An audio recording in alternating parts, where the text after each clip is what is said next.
Thank you, Margaret. It's good to be here this afternoon. And yeah, I want to talk not only about my books, but about the whole writing process, especially creative writing and publishing too, which is an interesting experience if no one has been through it. And if you have, you know what I'm talking about. But first off, I have two books, actually three books out there, but my first two are these, The Devil's Elbow and The Long Journey Home. And they cover the period of 1650 to 1725. And they're set in the Brookfields, really. It's about the first and second settlement of the Brookfields. And follows the two main characters, Jack and Becky Parker, through their life. But my latest book is this, Unlike Any Other, about Bathsheba Spooner. A lot of people have heard about Bathsheba. They know a little piece of the story, but they don't know the whole thing. And it's absolutely fascinating because there are so many unanswered questions and unanswerable questions. Things happen that we will never know how or why. But I named it Unlike Any Other because after much research, I came to the conclusion that Bathsheba was unlike any other woman of her time, which made it unique. Bathsheba was the daughter of Timothy Ruggles. Timothy was a very powerful man in his day. He was an attorney and a political figure. He was also a general in the French and Indian War. He was second in command at several of the battles. He was president of the Stamp Act Congress, one of the intolerable acts that the British levied against the colonies. He was Chief Justice of the Court of Common Pleas in Worcester, which was a fairly significant position. He was also the Speaker of the Massachusetts General Court. And he received the position of Surveyor of the King's Forest for his service in the French and Indian War. What that means is he really didn't do much but got 300 pounds a year. He was with John Adams and Sam Adams and all of the other people in the Revolution, before the Revolution. I firmly believe he would have been one of the founding fathers if he'd not been a British loyalist. John Adams has the best description of this. And he said, Ruggles' grandeur is in the quickness of his apprehension, steadiness of attention, boldness and strength of his thoughts and expressions, his strict honor, conscious superiority, and contempt of meanness. People approach him with dread and terror. Not exactly a fun guy to have at a cocktail party. But that was Bathsheba's father. And her mother, Bathsheba born Newcomb, she came from a long family too. They founded the town of Sandwich in 1636. She was married to William Newcomb. Newcomb owned this tavern as well as several other businesses in Sandwich. When he died, she ran the businesses. What's interesting is that Ruggles was her husband's attorney. So when Newcomb died, 5 months later, Ruggles and Bathsheba Newcomb were married. In her life, she gave birth to 14 children, 7 to Ruggles, 7 to Newcomb. And she was a strong lady too. She had her own opinions. So it seems like she and Ruggles probably would have clashed quite a bit. Bathsheba was one of 7. She was the 5th child. And Bathsheba was well educated. They had a tutor, from what I can tell. I've seen many different references to her beauty. She was a beautiful woman. She was proud. She had a real strength of character. She wasn't anybody, like her father, she wasn't anybody to be messed with. She was consciously socially superior. She came from a very wealthy background. They were at the top echelon of society. She knew it. She was also an excellent horsewoman. She could ride better than most men. And keep in mind, in those days, it was side saddle. So you're sitting on a saddle with one leg down here, the other leg here, and you're bouncing on a horse. And you can ride better than many men. And she was a staunch British loyalist. She believed in the British cause and thought that the Americans, the rebels basically, were dumb. Her husband, Joshua Spooner, this isn't an image of him. This is a painting by John Singleton Copley of his brother, John. But I figured it's close enough. And he was a wealthy merchant farmer. The family actually came from Boston. Joshua ended up in Brookfield, which was actually a prosperous community, a well-populated community in that day. But I've seen descriptions that he was meek and mild, but I can't see Bathsheba marrying someone who's meek and mild, not with a strong character like she had. I've seen references to him being a drunkard, and that he was abusive, emotionally abusive to his family, that he was a philanderer, that he fooled around possibly with one of the female servants they had. But he was also a selectman and a church treasurer. But he only did that for two-year terms. So you wonder, what was he really like? And again, these are some of the questions that will never be answered. Now, in 1777, this kid, Ezra Ross, who fought in the Revolution, he'd fought at Bunker Hill, Battle of New York, and Trenton, with his 4 brothers. They were from Ipswich. And in the winter camp, Washington's winter camp at Morristown, New Jersey, thousands of them were sick, and they were paroled, basically told to go home. Ezra, and this is again just a photograph of a soldier, reenactor, he started the 300-mile walk from Morristown, New Jersey home to Ipswich. And he was sick, and he's doing it in February, during snowstorms, blizzards, what have you. He was exhausted and pretty much collapsed in Brookfield Center right near Bathsheba's house. She took him in, and over the space of a couple months, gave him some care and brought him back to health and sent him on his way. And keep in mind, she did not have a happy marriage. So being able to show any affection to anyone was good. She didn't seem to care for her children, which is interesting. In all of this, the kids are never mentioned. The kids are never talked about. I've seen very few references to what happened with the kids. So anyway, so Ezra's there. She sends him off in April, I guess it was. Well, he comes back to Brookfield in 1777, in August, because he's on his way to fight at Ticonderoga and Saratoga. Now, he was 16, she was 31. So I'm wondering if there was something that happened between them because of what followed. Was there some tender moments? Was there something? Again, she had told everybody she had an utter aversion to her husband, pretty much from when they were married.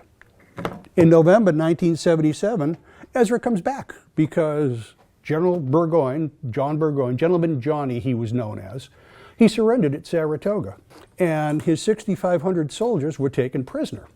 And the surrender terms included that the soldiers would be marched, the prisoners would be marched to Boston and sent back to England on ships.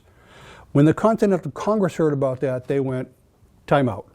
Why would we pay to send all of those men back to Boston, back to England, who were going to come back and fight against us? So they were stuck in the Boston area. And they had no place to go. No one wanted to support them. They had prison camps, but they had to build their own prison camps, which really didn't go over too well. There was a lot of theft, a lot of drunkenness, a lot of debauchery. These guys just kind of walked away. But many of them were tradesmen. Many of them were carpenters, blacksmiths, tinsmiths, shipwrights. So they found employment here, and quite a few of them never went back to England. They stayed here, which is interesting, since their mother country lost the war. So in 1778, Ezra's still there. Ezra's been there since mid-November of 1777. He's living there. Spooner actually likes the kid, which is interesting. He takes him on various business trips with him, whether it's into Boston or down in Middleborough, Ayers property, or into Worcester. At this time, in January, they're going to Princeton. Bathsheba finds herself pregnant, and she made the comment that she and Spooner, she didn't say they hadn't been intimate, but that was what it got to, kind of the biblical relations thing. But she was pregnant, so who could it be if she had any affection towards Ezra? Now that's the supposition, but we don't know that, because there was also another servant who was there, Alexander Cummings, who was a British soldier, who came and became her butler, basically. So was it Alexander? No one knows. Everybody assumes it was Ezra. So Ezra and Spooner are going to Princeton. Bathsheba gives Ezra nitric acid, aqua fortis it was called, and basically tells him, if you get rid of my husband, all of this can be yours. We can be together. So he goes up there, he can't do it. So he ends up borrowing the horse and goes back to Ipswich. Nitric acid is the worst poison you could ever imagine because it's used to dissolve metal. It will dissolve everything but gold. It has a horrible smell to it, and it is extraordinarily bitter taste. So if you were going to poison someone, absolute worst thing that you could use. In the meantime, while Spooner and Ezra are gone, two British soldiers, James Buchanan and William Brooks, show up in Brookfield. They're on their way from Worcester to Springfield to seek work. And they were part of the 6,500. They were basically dumped in Boston. They come and they know that she's a British loyalist. They've been told that. And there's a snowstorm. So they stay at her house for 10 days. And she feeds them and gives them all sorts of drink. And they have a merry old time. Until one day, Spooner walks in the back door. And she said she was never so stumped in her life. That's a direct quote. She's never been so stumped in her life because she figured she would never see her husband again. And she was jumping up and down, hoping she'd never see him again. And that's actually, that house is in Maine, but that's kind of a representation of what I think their house was like. It was said it was the most beautiful in Brookfield in the entire area. And if you're wealthy, that's kind of the place you'd live in. So anyway, yeah, Spooner comes back. She's stumped. And in February, Brooks and Buchanan had gone and come back and gone and come back. They were staying in the barn because Spooner didn't like them, but she wanted to see them. She spent a lot of time with them, especially Buchanan, and there may have been something there. She was one of those types of women, I think. Brooks is the one who agreed to murder Spooner. He said, "I'll do it." Of course, Brooks isn't that bright, because on the troop ship over, he stole clothing from another soldier, and to avoid being punished, he jumped overboard into the Atlantic. He was fished out and flogged anyway, so he's just not the brightest. And he said that he won't come home alive this night. Now, Spooner would always go to a tavern in Brookfield Center, and Cooley's Tavern. And he would come back. It's about a quarter of a mile from the tavern to his house. And he was coming back February 28th, a dark and stormy night.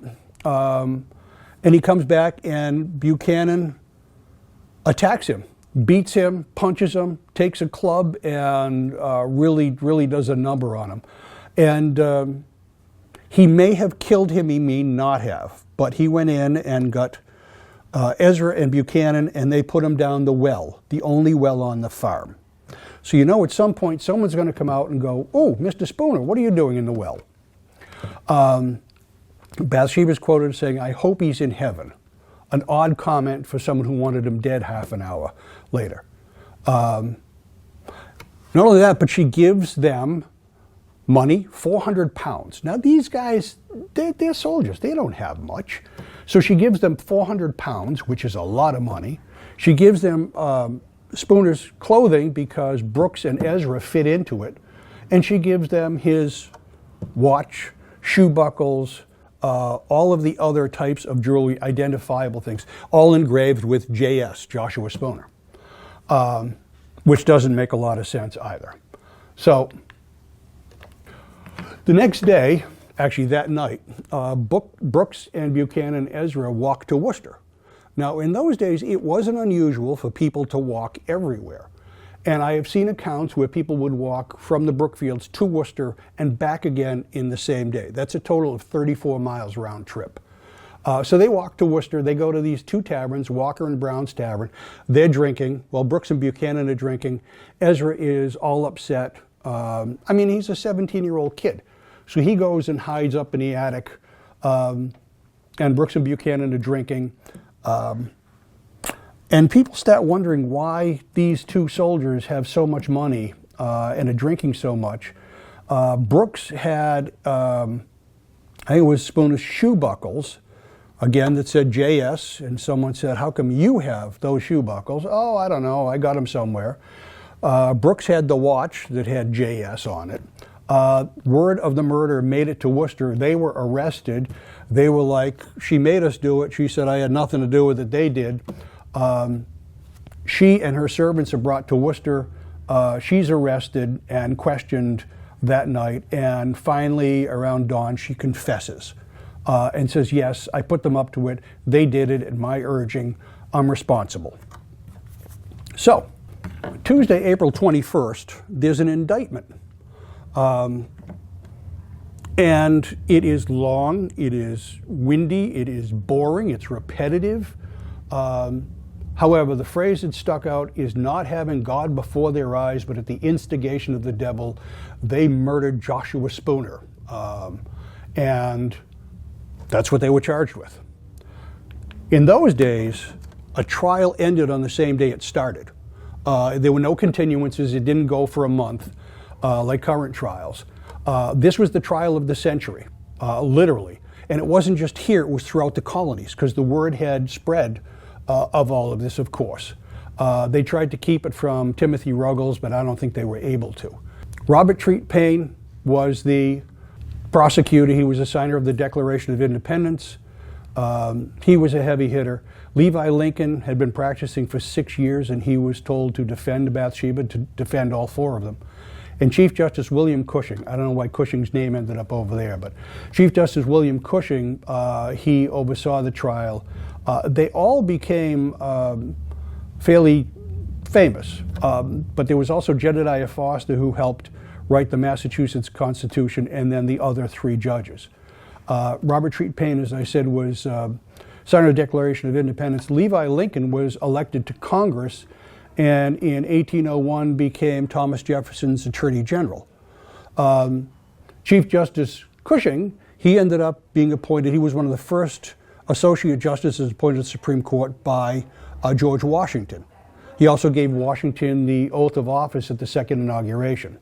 So this was the trial, literally trial of the century. Think OJ, that's the type of thing. Now, it was a fairly easy thing for the prosecution. They had Bathsheba's confession. There was this declaration by the 3 men basically saying, here's what happened. These types of things were done fairly often in an execution, and they were sold the day of the execution. This and mourning poems, they were called. And they had all the evidence of Spooner's effects, and they had witness testimony. They had everybody there. The night of the murder in the house, there were 11 people. So why would you murder someone with all of those people there? It was Bathsheba, Brooks Buchanan, Ezra, the 3 kids, the 3 servants, Alexander Cummings, Sarah Parker, and her son Jesse, as well as 2 of Spooner's associates, Mr. Gray from Springfield, and some unknown man, and I don't remember who else, but there were 11 people there. Anyway, so the defense, basically that it may not be correct, they all should not be charged with the same crime because they didn't commit the same crimes. Brooks and Buchanan, he has no defense for those whatsoever. You're on your own. He just basically ignores them. He said Ezra had many opportunities to murder Spooner and never did, so he never really wanted to. And Bathsheba wasn't in her right mind or had the control of reason, because who would ask strangers to murder her husband? Who would tell everybody she wanted him dead? Who would give them all of the things that she gave them that were so easily identifiable? They had no plan after the murder. They weren't going to come back. They weren't going to meet somewhere. So yes, that was his whole defense. Basically, Bathsheba was, I guess, temporarily insane, is the way we look at it today. However, the next day, the trial went from 8 a.m. to midnight. And the jury went home and came back the next morning at 8 o'clock, and probably took them about 10 minutes to come up with the verdict that you are hereby found guilty and sentenced to be hanged by the neck until your bodies are dead. This trial is concluded. And that was it. That was their fate. However, it gets even better. There was no democratically elected government in Massachusetts from 1776 to 1780. It was run by a council of 16 men, headed up by Artemus Ward, who was a general, and he lived in Shrewsbury. His house is still there. And one of the members, the deputy secretary, was this man, John Avery Jr., who just happened to be Joshua Spooner's stepbrother. In those days, the council set the execution dates. So they set June 4th, and the prisoners petitioned for additional time, saying they would not be ready to meet their maker and they needed additional time to prepare for salvation, I think is the term they used. Ezra's parents wrote a heartfelt letter to the council saying, our son is a young kid. He came under the spell of a wicked woman. He committed a crime, but he should not be executed. Find another punishment for him. And that was ignored. My guess it was tossed in the fireplace. Bathsheba petitioned the council in June before the execution. They were given an extension. And she said, I'm pregnant. Well, they didn't believe her because in those days you could plead your belly. So if a woman was pregnant, you could get out of your sentence. She did not want to be excused. She said, give me a stay of execution. Let me have my baby, then you can hang me. They had 12 midwives come in and examine her. At this point, she would have been about 5 months pregnant. And if you're looking at a naked woman who's 5 months pregnant, you can kind of tell. And they said, she's not pregnant at all. There was a second petition, and her level of education really shines through in this document. The sentence that has caught everybody's attention is that the child I bear, innocent of the fault of her that bears it. So don't kill my child. You can kill me, don't kill my child. She asked for a second exam, and it's granted. There were 3 new midwives, I guess, one of whom is her brother-in-law, Dr. John Green, who is probably the most prominent physician in Worcester County, and then 2 other men, and 3 of the midwives from the first exam. The 3 men say, of course she's pregnant. The 3 women say, no, she isn't. It goes to the council, and they say, let her die. They deny it. So the Reverend McCarty, who tended to all of the prisoners, he was pastor of the church just down from the road. He sent the council a petition saying, I know she's pregnant. I know that she's pregnant. You know, please give her a stay of execution. That was ignored also. So on July 2nd, 1778, and we're coming up on the anniversary of this, 246 years ago, this coming Tuesday, was the execution. And it was at Washington Square in Worcester, pretty much around where Union Station is. There were 5,000 people that came to it, and there had to be enough area for 5,000 people. But they all came to see the execution. That was a form of entertainment in those days. It was a carnival atmosphere. They were selling all sorts of things. People were there. There was food. It was like a carnival.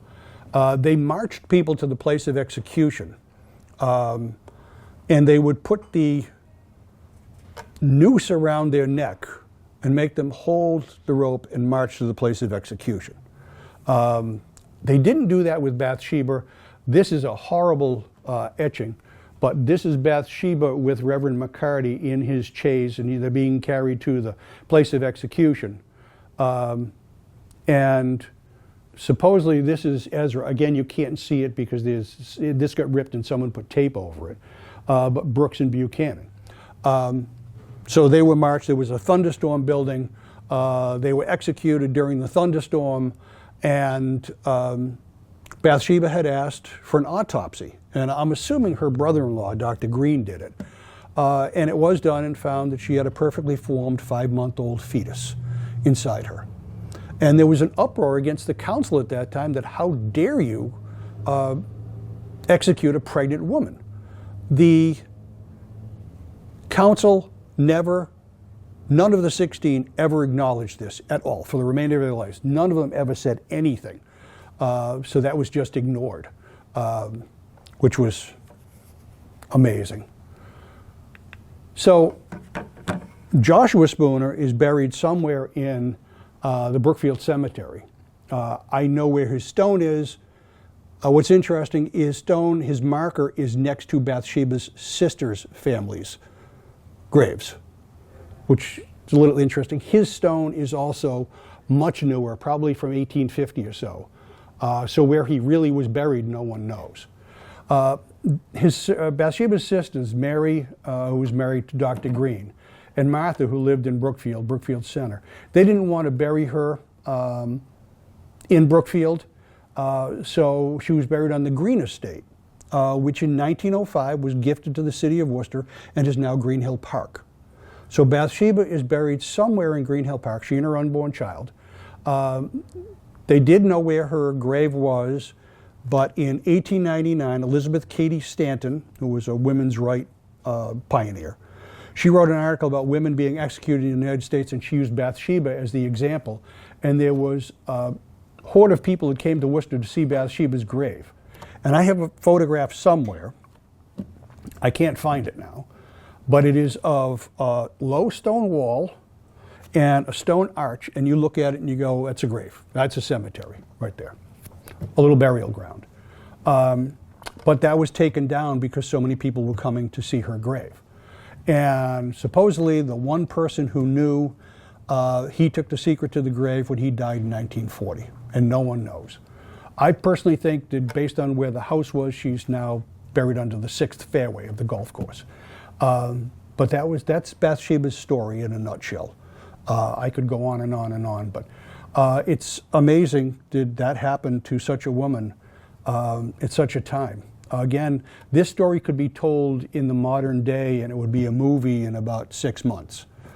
Amazon or Netflix or somebody would pick this up. But yeah, that's Bathsheba's story, and it's fascinating. That's why I latched onto it. Plus it's local. I live 5 minutes from where all of this happened, which is pretty neat. Well, I mean, that's the other thing, that some of this is contradictory. You know, I mean, there are the trial records, but it's more the attorneys kept notes to themselves and maybe some brief observations. Levi Lincoln's is just pages and pages of legal fine points that he was going to make.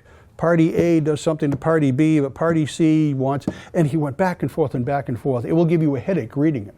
Robert Treat Payne's are much sparser. He has notes sometimes. The judges have notes too, but again, some of those are fairly complete.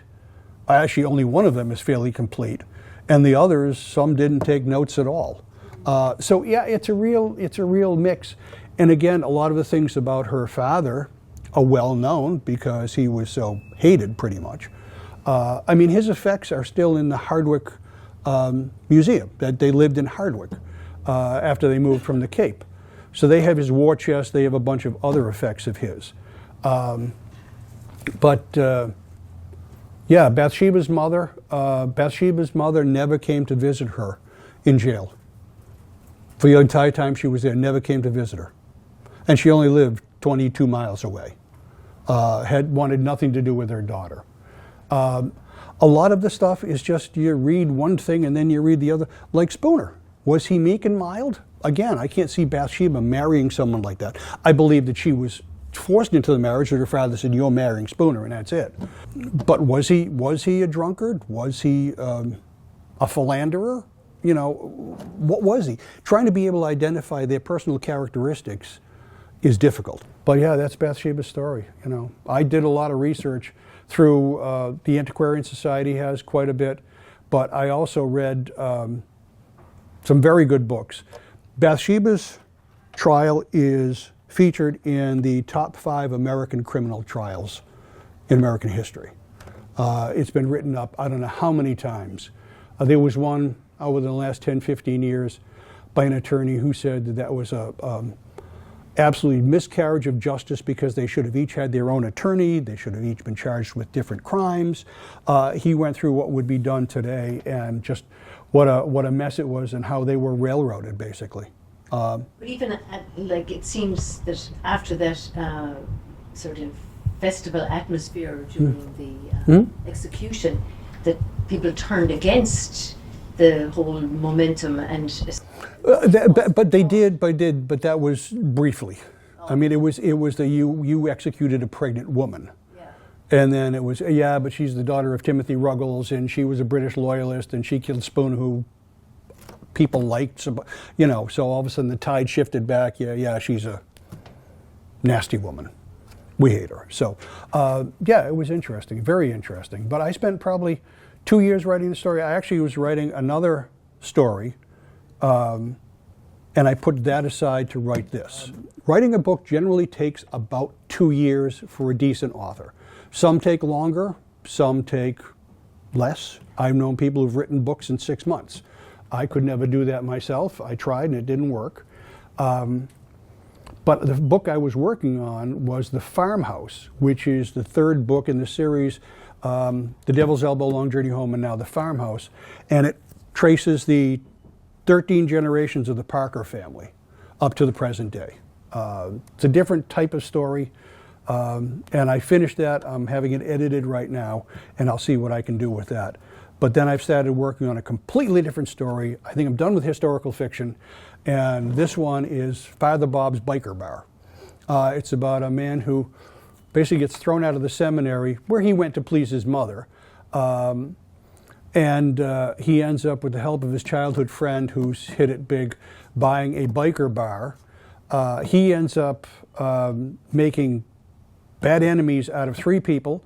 One is a sleazy attorney who works as a bartender for him, who he throws out because he's stealing. The other is a biker preacher who just wants to preach, and Father Bob won't let him. And the other is a stripper who just has performed there and wants to continue performing there, and he throws them out. So as revenge, they kidnap his fiancée, Rachel. And it's a madcap chase through Massachusetts to get her back in time for the wedding. They kidnap her on day 1, and the wedding is on day 7. So it's a scramble to get her back. I haven't finished that yet, and it's going in different directions. But with your writing, do you tend to start out with like a definite idea, or are you developing as you go? Historical fiction is actually easy to write because you have the entire timeline and you have the events. So you have to fill in those gaps and you have to bring them to life. So that's not that difficult if you end up doing the research. Fiction, straight fiction, that's more difficult because you have to think of everything. Writing has 2 different types of writers. There's pantsers and plotters. Plotters do an outline, sometimes a very detailed outline, sometimes 50-page outlines. I think back to my 5th grade class, and I hated my teacher for wanting to make us do an outline. So I don't. I just end up having a rough idea where the story's going to go, and I start there. The problem is, you can look at a story going this way, and you hit to a certain point, and it goes this way, and then it comes back this way, and then it may go this way. So it's that's what's time consuming, because you end up coming up with all of these ideas at different times. I have stepped away from Father Bob for a while. My dad was very sick, so I didn't do anything there. But I'm getting back into it now. And yeah, just thinking about some of the things I can throw in the story, and where it takes place and how it happens. You know, I have the 3 kidnappers with Rachel. They go to a monastery, a former monastery, now an executive retreat center. But Father Bob finds them and they take off. They end up at a Boy Scout camp, which they accidentally burn down. And then Rachel and the stripper, Lola, get picked up by Rachel's ex-husband, who's been hunting for her. It's just this whole crazy mess. But I have more fun writing this than I did any other book. It's a blast. I love it. But you know, learning to write is a process. When I was a kid, I used to write fairly often. There are 3 secrets to writing great fiction. One is you have to have a great imagination. You have to be able to observe things, and you listen to people talk and you see things, and you have to have a great memory to pull those things back and put them all together. And I luckily have all 3 of those. But starting to write, you write things. I had stuff published in college, which was a lot of fun, whatever. And then I went into the business world, and I had industry articles published, but I really didn't do any other writing. And then I had the story for The Devil's Elbow bouncing around in my head, again, based on historical events that happened in the Brookfields. And one day I just picked up a pen and notebook and started writing, and I didn't stop. So yeah, it's great. It gives you a high, I guess, burst of energy, unlike anything else. But you know, I try and share some of my love for writing with other people. I do a creative writing workshop every March at the Salem Cross Inn in West Brookfield. And it's a full day. It's a lot of fun. And I usually have about 15, 20 people who attend. And they vary in skill. The best writer I ever had was a 12-year-old girl. She had more natural talent than anyone else I've ever seen. And I talked to her and her mother about helping her get published. And I worked with her on a couple stories, and then she just disappeared. They moved, and I've never heard from her again. There was one woman who was probably in her early 80s who wrote the dirtiest, filthiest stories you've ever read. And she would read them out loud to the class. We'd have writing exercises. So it's everybody from 12-year-olds to 85-year-olds. And yeah, it's just a lot of fun. But I get into the whole publishing process. I spend a good amount of time with that. And it's publishing. Publishing's a different animal now. There are 4, 5 major publishing houses, and there are a bunch of smaller ones, and then there are other publishers who you have to pay to get published, and then there's some you do it yourself. And a lot of the books on Amazon now are self-published, and you can tell because there are mistakes, and it's a mess. So not everybody should be published. But yeah, the publishing process can take a long time. For instance, The Farmhouse, I talked to an agent who read part of it, and she said, this has commercial potential. Don't do this yourself. Find an agent. I don't do this type of thing, but find an agent, which is good. But if I finished it, I'm having it edited, I can send it to agents, but it could take them 6 weeks to get back to you, or more, possibly 2-3 months. And if they all turn it down, then you start over. Even if one of them says yes, they're going to want to read part of it. And if they like that, they'll read some more. And then they'll read the entire thing. But that can take months and months and months.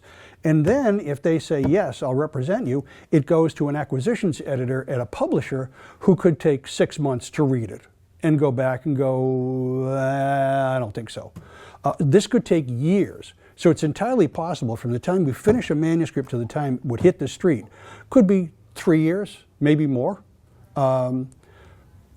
Top-notch authors like John Grisham, David Baldacci, James Patterson basically say you have to pump out a book every 6 months to keep the pipeline going, to stay on top. And I couldn't do that. But yeah, it's amazing. This can take years to get published if you go the traditional route. That's what a lot of people like about self-publishing. You can do it, you can write a story, and boom, you can be published in 24 hours. But again, many of them should never be published. But it's fun to share what I know about writing with people. I also have a writing group that I put together several years ago, and there's 6 of us now, I guess. We were up to 12, and just those that weren't good writers kind of winnowed themselves out. But that's a lot of fun, and we meet every 3 weeks, and it's just good to write short stories and to talk to people about what they do and how they do it, and give them critique. A lot of writing groups are, you say one good thing and something constructive. I decided to run mine differently. Basically, if it sucks, we're going to tell you. Kind of a no holds barred, because if you can't take strong criticism, you shouldn't be a writer. You have to have a thick skin, and that helps develop it. Some people go, oh my God, that's horrible. No, it isn't, because if you really want to write seriously, you have to be able to do that. You can write on a computer, but then I know when to stop because I run out of things to say. But at times, I will just sit down with a pen and a piece of paper, pad, whatever, notebook, and I'll just start writing. And when you do that by hand, things flow differently, so you start getting more things. And I have gotten to the point where I can write. My handwriting is horrible. Actually, I print. My printing is horrible. And I will go so fast, I can't read some of what I wrote. But the ideas just flow. So when I get kind of stuck, and it's not really writer's block, it's more like the creative spirit just takes a bit of a vacation. Yeah, I'll pick up a pen and paper and do it longhand. That's interesting. It is. And that I found out. Everybody talks about writer's block. There is no such thing as writer's block. I don't believe that. If you have writer's block, there's a problem in the story, but it's before when you think it is.